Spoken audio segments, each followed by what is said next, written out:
যদি দল আমাকে মনোনয়ন দেয় এবং যদি দল মনে করে তাহলে পরেই আমি নির্বাচনে অংশগ্রহণ করতে পারি। আমার সৌভাগ্য যে আমি জনাব তারেক রহমানের, দেশনায়ক জনাব তারেক রহমানের ফার্স্ট ক্যাবিনেটে আমি স্থানও পেয়েছি।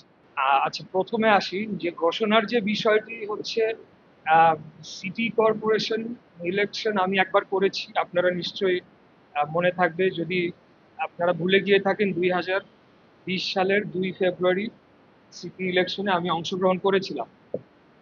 ঢাকা শহরের নাগরিক সমস্যা নিয়ে আজকে থেকে না, দীর্ঘদিন যাবৎ আমি কাজ করে আসছি এবং পার্টির বিভিন্ন ফোরামেও নাগরিক সমস্যা সংক্রান্ত যে কোনো প্রোগ্রামের আমি সবসময় যুক্ত থাকতাম। ঢাকা দক্ষিণের পক্ষ থেকে, ঢাকা উত্তর থেকে জনাব তাবিত আওয়াল ইমিডিয়েট পাস্ট ক্যান্ডিডেট হিসেবে আমরা কাজ করেছি।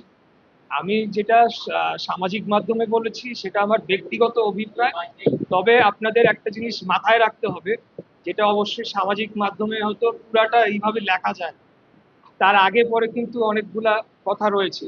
যে যদি দল আমাকে মনোনয়ন দেয় এবং যদি দল মনে করে যে আমি নির্বাচন করব এবং অন্য কেউ করবেন না, তাহলে পরেই আমি নির্বাচনে অংশগ্রহণ করতে পারি।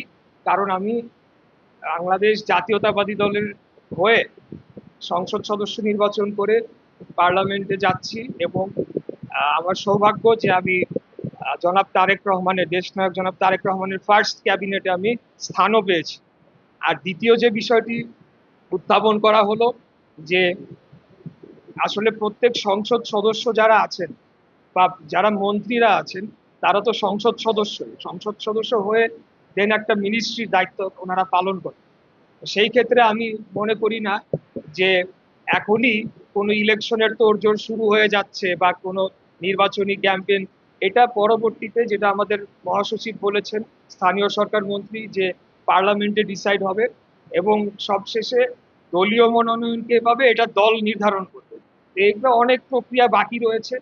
এর পাশাপাশি একটা বিষয় আজকে না বললেই না, আমরা দেখেছি যে যে লাস্ট যে সংসদ নির্বাচনটি হলো, সেখানে আমাদের প্রতিদ্বন্দ্বী একটি রাজনৈতিক দল অস্বাভাবিক হারে তারা ভোট পেয়েছে, মানে যেটা কল্পনার বাইরে।